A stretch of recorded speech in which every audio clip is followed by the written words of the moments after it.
4 horas. Eso fue todo lo que tardaron en encontrarlo, localizarlo y neutralizarlo. 4 horas desde que un hombre encapuchado se plantó frente a una cámara en algún rincón de la Sierra Jalisciense, amenazó a la Secretaría de la Defensa Nacional, le mandó un mensaje directo al secretario Omar García Harfuch y se autoproclamó el nuevo jefe del cártel Jalisco Nueva Generación. 4 horas después ese hombre ya no existía. Si estás viendo esto, quédate hasta el final, porque lo que ocurrió en la madrugada del lunes 9 de marzo de 2026 es una de las respuestas más rápidas, más quirúrgicas y más simbólicas que hemos visto en la historia reciente de la seguridad en México. Y hay detalles que todavía no se han contado del todo. Arrancamos desde el principio porque esto no empieza con el operativo, empieza con un video. Eran aproximadamente las 4 de la mañana del lunes cuando las primeras capturas de pantalla comenzaron a circular en grupos de Telegram, canales cerrados de narcoinformación y perfiles anónimos en redes. El video duraba exactamente 3 minutos. No era grabado con un teléfono tirado en una mesa. Era una producción con cierta intención, con encuadre deliberado, con la cámara estabilizada sobre un punto fijo y el sonido limpio. Quien lo grabó no quería que pareciera improvisado, quería que pareciera un mensaje oficial. En el cuadro, un hombre encapuchado con pasamontañas negro, chaleco táctico y un fusil Barrett apoyado en el hombro derecho, miraba directo al lente sin moverse, sin dudar.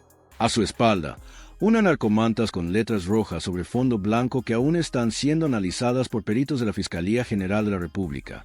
Detrás de la manta, camionetas de doble cabina con modificaciones visibles, placas tapadas, vidrios polarizados y lo que parecían ser blindajes artesanales en las carrocerías.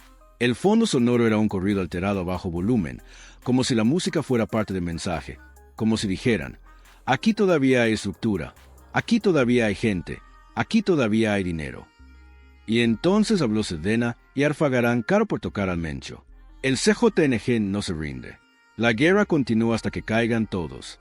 Eso fue lo que dijo, sin titubeos, sin nerviosismo visible, con la calma de alguien que cree que tiene escudo, que cree que nadie va a llegar hasta donde está. Y además de la amenaza directa, el hombre hizo algo que muy pocos en la historia del crimen organizado mexicano han hecho de manera tan explícita.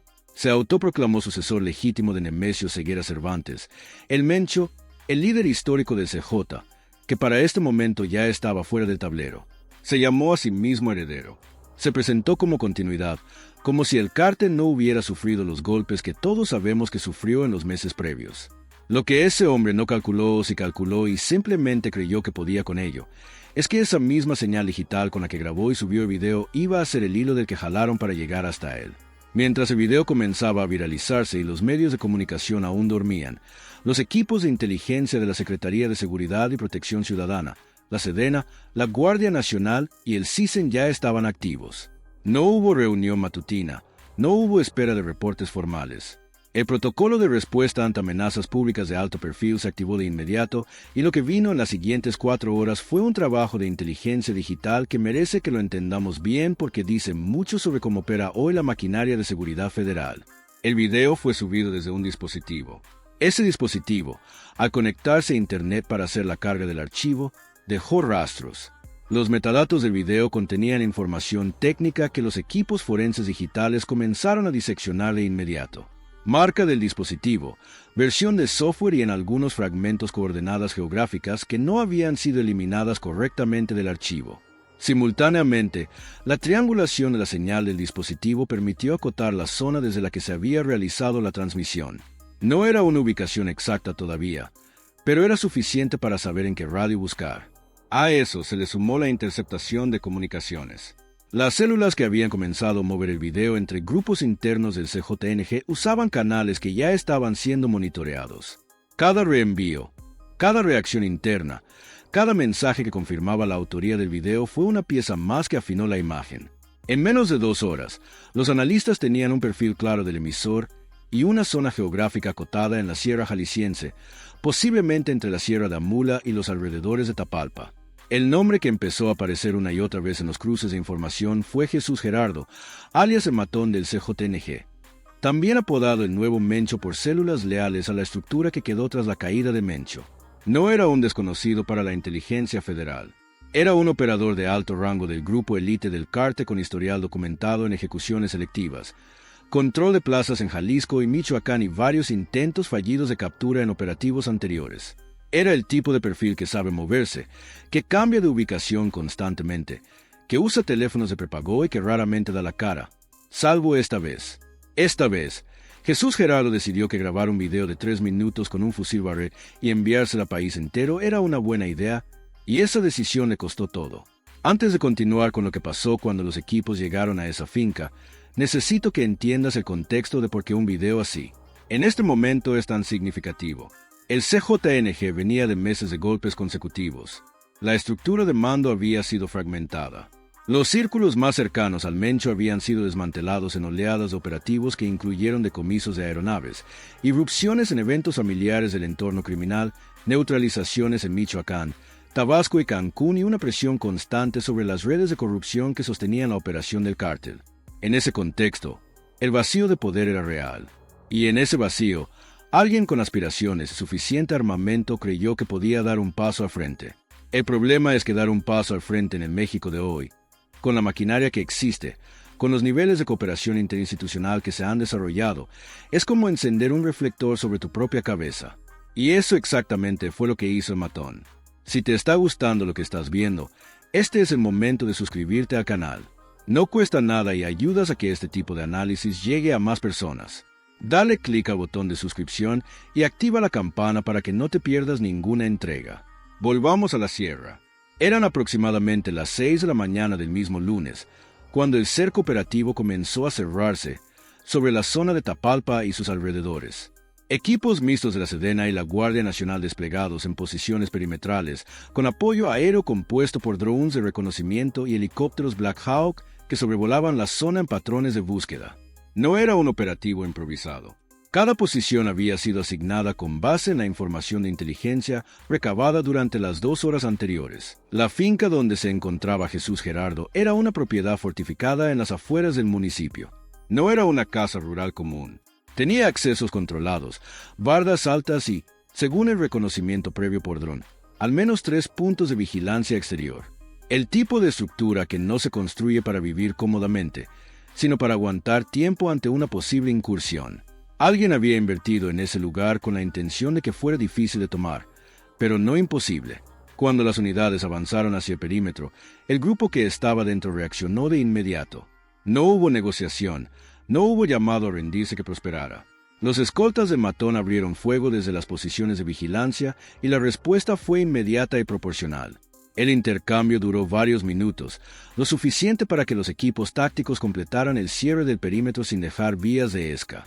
Las rutas alternas de la finca, que en condiciones normales podrían haberse usado para una fuga en vehículo, estaban bloqueadas por unidades terrestres que habían tomado posición antes de que comenzara el contacto.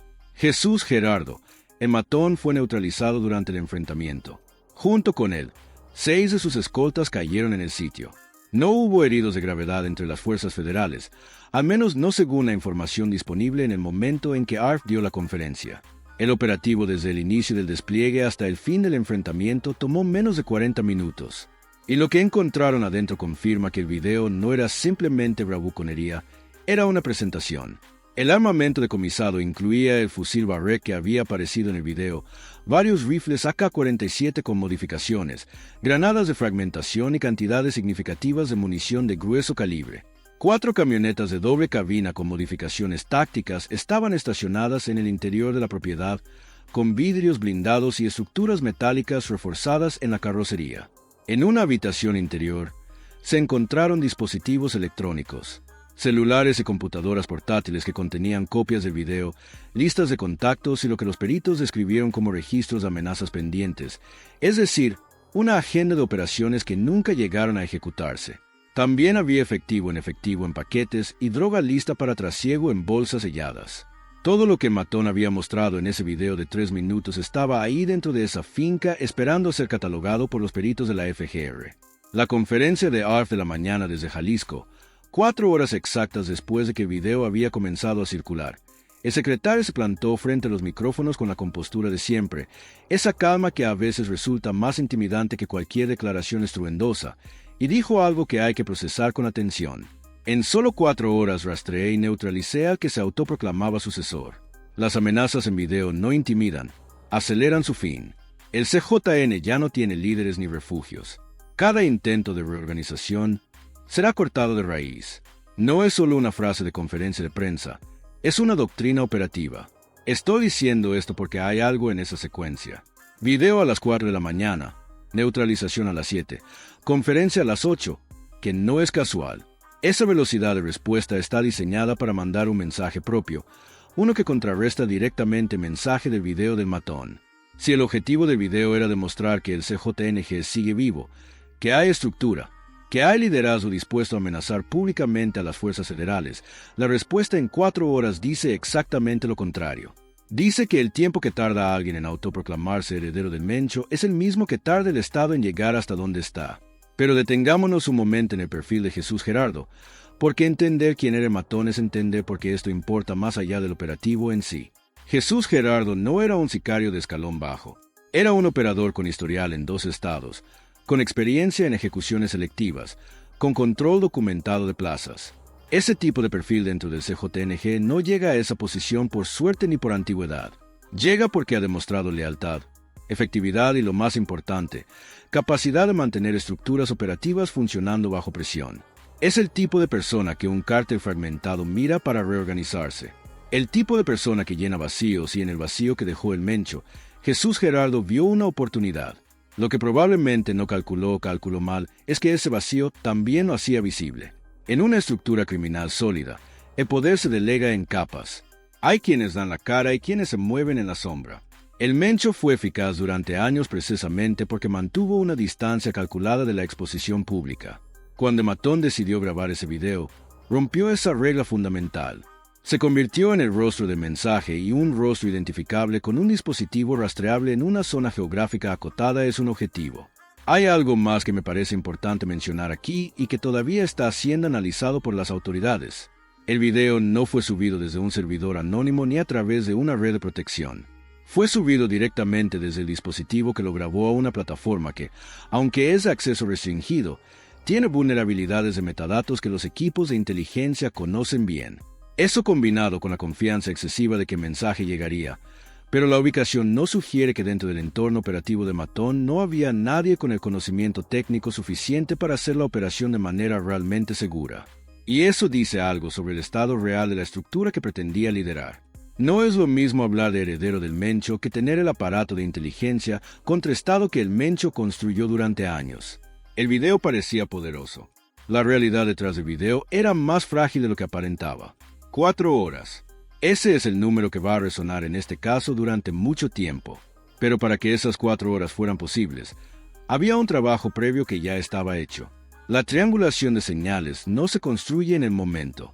Los cruces de base de datos no se hacen improvisando. Los perfiles operativos de figuras como Jesús Gerardo no se elaboran la noche anterior. Todo eso es producto de una inversión sostenida en capacidades de inteligencia que, cuando hay un disparador como este video, se activa de manera coordinada y produce resultados en tiempo récord. Eso es lo que hace que este caso sea distinto a otros operativos. No fue solo velocidad, fue velocidad sobre una base de información ya construida. El matón fue localizado tan rápido porque alguien ya sabía dónde buscar. El video solo confirmó que el objetivo estaba activo y redujo el radio de búsqueda. Ahora hay algo que me pregunto y que creo que tú también deberías preguntarte. ¿Por qué el video? ¿Por qué en ese momento? El CJNG en su estado actual de hace 3 años ha perdido estructura, ha perdido liderazgo, ha perdido capacidad logística en varias plazas clave. En ese contexto, un video de este tipo tiene 2 lecturas posibles. La primera es que fue un movimiento desesperado, un intento de demostrar vigor hacia dentro del cártel, de reunificar células dispersas bajo una bandera y un nombre nuevo. La segunda es que fue una trampa interna, es decir, que alguien dentro del propio CJNG empujó a Jesús Gerardo hacia ese video sabiendo lo que iba a desencadenar. No tengo respuesta definitiva para eso todavía. Las autoridades tampoco la han dado públicamente, pero el dato de que los dispositivos decomisados contenían listas de amenazas pendientes y registros de contacto sugiere que la FFR va a tirar de ese hilo con fuerza en las próximas semanas. Lo que hay en esos teléfonos y en esas computadoras puede revelar si el matón actuó solo en esa decisión o si hubo una red más amplia que lo empujó al frente. Pausa aquí un segundo. Si quieres seguir recibiendo este tipo de análisis en profundidad, no te olvides de suscribirte al canal. Es gratis. Toma 2 segundos y hace una diferencia real para que este contenido siga llegando. Suscríbete ahora y activa la notificación. Volvamos al escenario más amplio porque el caso de Matón no puede entenderse sin entender qué ha pasado con el CJNG en los meses previos a este lunes. La Estrategia Nacional de Seguridad que se ha implementado tras la salida del Mencho del tablero ha sido una campaña de presión sostenida sobre cada capa de la organización. No ha sido solo golpear operadores, ha sido desmantelar la infraestructura que permite que esos operadores funcionen, las redes de corrupción institucional que les daban cobertura, las rutas logísticas que sostenían el trasiego, los activos financieros que financiaban la operación cotidiana, los decomisos de aeronaves, las irrupciones en eventos familiares de entornos criminales, los operativos en Tabasco y Cancún que desarticularon células de apoyo. Todo eso forma parte de una presión que no da respiro. Y ese tipo de presión sostenida tiene un efecto específico en las estructuras criminales. Fragmenta la cadena de mando, genera desconfianza interna y empuja a los perfiles medios a tomar decisiones precipitadas para demostrar que siguen siendo relevantes. El video del Matón tiene ese sabor. El sabor de alguien que siente que el tiempo se acaba, que el espacio se reduce y que necesita dar una señal visible para consolidar su posición antes de que otro lo haga. La autoproclamación de heredero del Mencho no fue un movimiento desde una posición de fuerza, fue un movimiento desde una posición de ansiedad. Y eso es exactamente lo que aprovecharon las fuerzas de seguridad. Pienso en lo que deben haber sentido las comunidades de la Sierra Jalisciense cuando ese video comenzó a circular. No es la primera vez que estas zonas viven bajo la presión del CJNG. No es la primera vez que ven pasar camionetas blindadas que escuchan corridos a altas horas de la madrugada, que encuentran narcomantas colgadas en los puentes. Hay familias en esa región que llevan años viviendo entre dos fuerzas que en teoría deberían protegerlas y que en la práctica les generan terror en proporciones distintas, pero igualmente reales. Cuando el operativo terminó y el cerco comenzó a levantarse esa mañana de lunes, las patrullas federales quedaron en posición. El cerco reforzado en la Sierra Jalisciense no se levantó con la neutralización de Matón. Los patrullajes aéreos y terrestres se mantuvieron activos porque la inteligencia indica que hay células remanentes que podrían intentar responder o reorganizarse. El mensaje que se manda no es solo que el Matón fue neutralizado. El mensaje es que la zona sigue siendo de atención prioritaria, que cualquier movimiento va a ser detectado y que el costo de intentar reorganizarse bajo cualquier bandera es el mismo que pagó Jesús Gerardo. ¿Cambia esto el tablero de manera definitiva? Esa es la pregunta real. Y la respuesta honesta es que neutralizar a un operador de alto rango, por más simbólico que sea el golpe, no extingue una organización criminal de la dimensión del CJNG. Lo que sí hace es generar una interrupción en el proceso de reorganización.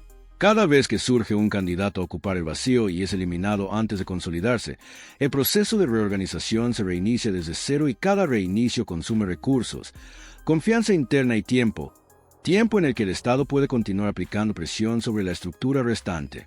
La pregunta que queda abierta y que la FFR va a tratar de responder con lo que encontraron en los dispositivos es qué tan profunda era realmente la red de apoyo de Matón.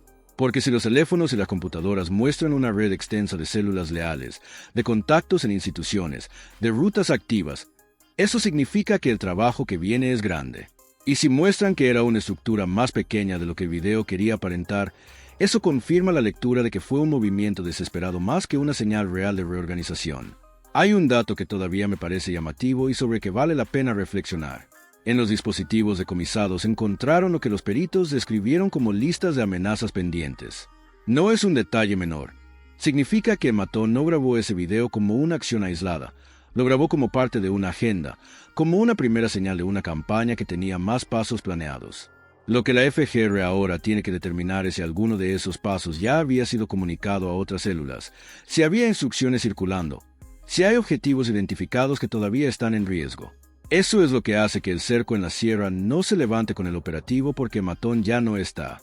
Pero los mensajes que pudo haber enviado antes de video, las instrucciones que pudo haber dado, los acuerdos que pudo haber cerrado con otras células, eso todavía existe en algún lugar. Y eso es lo que se está investigando ahora mismo mientras estás viendo este video. La FGR avanza en la identificación formal de los 6 escoltas abatidos en el operativo. En casos como este, la identificación no es solo un trámite, es una línea de investigación.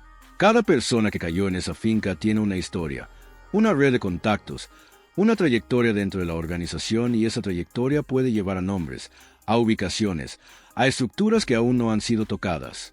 Quiero quedarme un momento más con la frase de Arfus, porque creo que la leemos rápido y no le damos el peso que tiene. Las amenazas en video no intimidan, aceleran su fin. Eso no es solo una respuesta a Matón. Es un aviso colectivo. Es un mensaje para cualquier perfil dentro del crimen organizado que esté pensando en hacer algo similar, que crea que la visibilidad pública lo protege, que crea que el volumen de una amenaza crea un escudo. La doctrina que Arfus está comunicando es exactamente la contraria. Cuanto más visible eres, cuanto más explícito es tu movimiento, más rápido llegas al final. Y la velocidad con la que se concretó el operativo. 4 horas desde el video hasta la neutralización es la evidencia operativa de esa doctrina.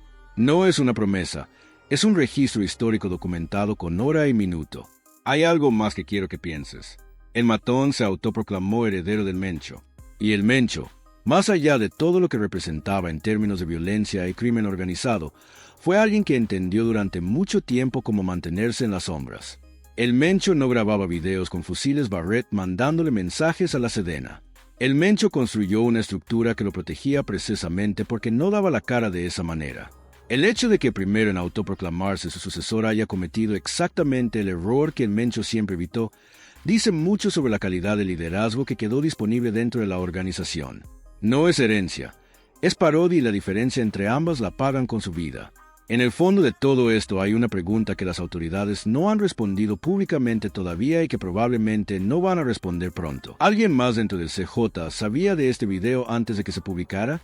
¿Hubo alguna célula que lo aprobó, que lo promovió, que lo usó como prueba de su propia autoridad interna? Porque ese matón actuó solo, sin respaldo de otras células. Eso confirma que era un operador aislado dentro de una estructura que ya no tiene centro. Pero si hubo respaldo, si hay más personas que creyeron en esa apuesta y la apoyaron, entonces el trabajo de inteligencia tiene más capas de las que el operativo del lunes reveló.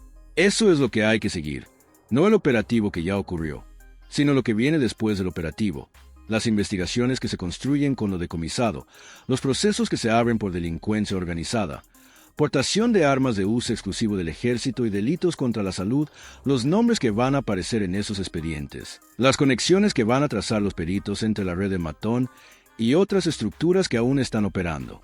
Porque el CJNG no es una persona, nunca lo fue, era y es una red. Y redes de esa dimensión no se apagan con un operativo, por muy rápido y eficaz que sea. Lo que sí se hace con operativos como el de este lunes es reducir la velocidad de reorganización, elevar el costo de intentarlo y mandar una señal que llega hasta las células más alejadas. No importa dónde estés, no importa cuánto armamento tengas, no importa qué nombre te pongas, si te conviertes en un objetivo visible, el tiempo que te queda se mide en horas. Y mientras la Sierra Jalisciense amanecía con patrullas en los caminos y drones en el cielo, mientras los peritos catalogaban lo decomisado en esa finca y los analistas empezaban a extraer información de los dispositivos electrónicos, el expediente del matón seguía creciendo. Un expediente que no termina con la muerte de Jesús Gerardo. Un expediente que apenas empieza a revelar lo que había detrás de esos 3 minutos de video y de esa autoproclamación que duró exactamente 4 horas. Hay una última cosa que quiero decirte antes de cerrar. Casos como este no son solo noticias, son ventanas hacia algo más profundo, hacia la forma en que el crimen organizado intenta sobrevivir cuando pierde a sus líderes, hacia la forma en que el Estado responde cuando tiene las herramientas y la voluntad de usarlas, y hacia la forma en que las comunidades que viven en medio de todo esto siguen existiendo, siguiendo adelante, esperando que algún día el silencio de la sierra signifique paz y no miedo. El matón apostó todo a 3 minutos de video. La apuesta le salió mal en exactamente 4 horas. Y la pregunta que queda, la que nadie ha respondido todavía, es cuántos más dentro del CJNG están mirando lo que pasó este lunes y calculando si vale la pena intentarlo, porque mientras esa respuesta no esté clara, el cerco de la sierra va a seguir ahí. Los drones van a seguir sobrevolando y la maquinaria de inteligencia va a seguir activa, esperando que alguien más cometa el mismo error. Si llegaste hasta aquí, ya sabes más de lo que la mayoría sabe sobre lo que pasó este lunes en Jalisco. Suscríbete al canal, activa la notificación y comparte este video con alguien que quiera entender lo que está pasando de verdad en México. Esto apenas empieza y aquí vamos a seguir cada paso.